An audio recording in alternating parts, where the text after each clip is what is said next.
I'm Fred Yates. Came to Pinecrest Camp in 1994.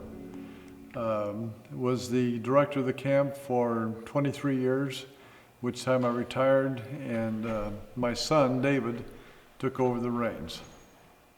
I'm David Yates. I came to the camp with Fred in '94 as a senior, going into my senior year of high school, and worked at the camp in the kitchen and out in the yard. During college, I went to a Nazarene school in Nashville for a couple of years. Ultimately, wound up going into the corporate world and moving away for about 8 years. 12 years ago or so, I came back to Pinecrest to be Fred's assistant manager. And when he decided to retire, I was fortunate enough to interview for his position and have been the manager now for about 3 years here at the camp.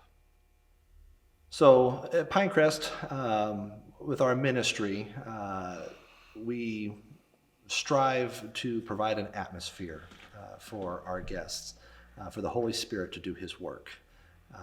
There's a lot that goes into that, but it boils down to just the atmosphere that we are trying to provide. We are facilitators. We take care of all the stuff behind the scenes so that our guests can focus on the important work, and that is establishing the relationship with their kids or with these families and reaching them so they don't have to worry about what's taking place, in the kitchen or cleaning up afterwards or having an activity ready to go. As a ministry, we are also a business, and as a business, we focus on three things. When I was in the corporate world, the company I worked for, they called it the three-legged stool that the company stood on, and they made sure all of us knew what those three areas of importance were so that as employees, we were focused in on that. At Pinecrest, we have our own three-legged stool, and the areas that we focus on, first of all, is food, that when you come here, the food will be fantastic. It's not your typical camp food. It will not only taste good, but it will look good and it will smell good, so you are ready to eat. Soft serve ice cream we've learned is a must. The second leg is cleanliness. When you come onto the campground, the grounds should look like a park when you come in here. So you know that when you come in, there's not trash, there's not tall weeds, there's not a bunch of stuff out and around, and your room when you go into it will be clean. It may not be the most updated and modern room, but it will be clean when you walk in there into it. And then the third leg of Pinecrest is customer service, taking care of the guests, treating them the way you want to be treated, finding ways to say yes to any request, and doing so joyfully when they ask for it. Camp manager, you get to kind of stand and watch from behind the scenes some of the things that are going on at the camp. We had a group that's been coming here for 25 years.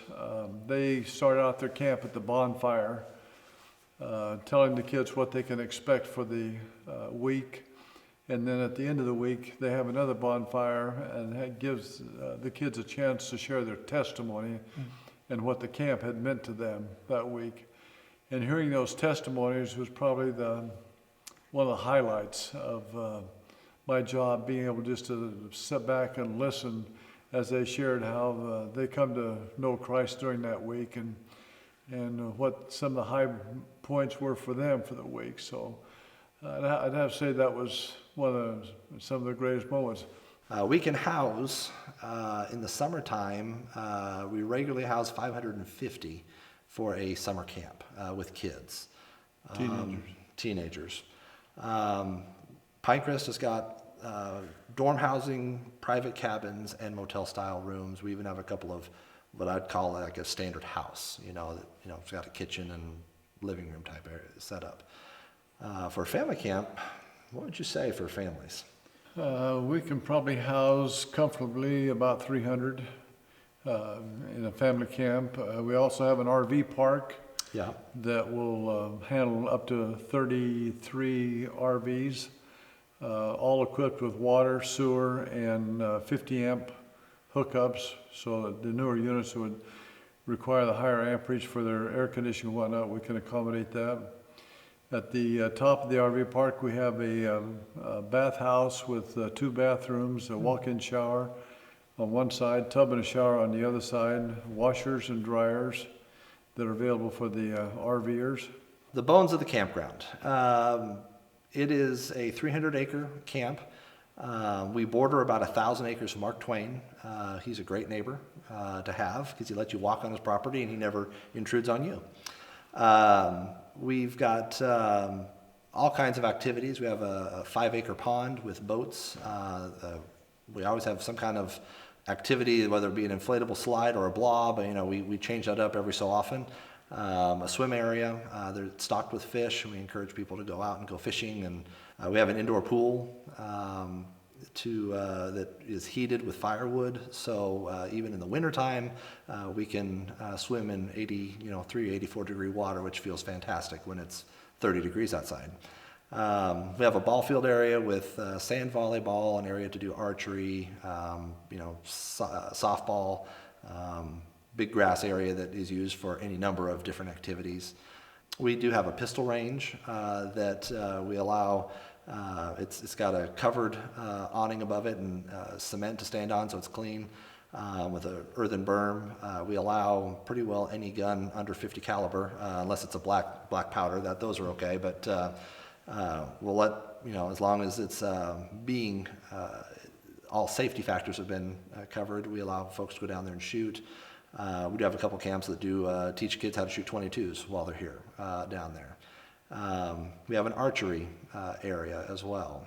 Large indoor gymnasium that's air conditioned and now heated with the 2 units that we've just installed 2 new units in there that you can do volleyball, basketball, again, we see dodgeball and any number of different activities in there as well. We've got 9 square in the air, gaga ball, and those are all lit so you can play them at night if you want. All right, so family camps. We work with, kids camps and family camps, and family camps are a lot of fun for a lot of different reasons. Our families today, it seems like there's a lot of disjointedness, and when you come to a place like this, you find the families spending time together. You see the kids hanging out, not just with their friends, but also with mom and dad and grandma and grandpa, a lot of place here. And you see a lot of coming togetherness with these families that, at home, you don't necessarily, it just doesn't necessarily happen because you've got sports and you've got school and you've got work and there's so many things going on in our world today. Camping provides a place for them to get away from all that for just a little bit and come together. You see the kids, having a time with, for me, one of my favorite things is watching the kids either down here at the lake with both mom and dad, doing a boat ride together, or at the pool, the kids, interacting with, a lot of times with the dads and, the different things that they're doing in there. And it's just a very rewarding piece. But in going on with all of that, you're also seeing the family grow together spiritually, that they are getting a time to draw closer to God and how they can do that as a family unit. It's not just about the family time out there, but they learn how to do devotions better together. They learn how they can walk their Christian life better while they are here. And again, a campground, this campground, it's about the atmosphere and providing that place, that they can do that for the Holy Spirit to do His work. Looking at the kids camps, the counselors that spend a week with the kids, right.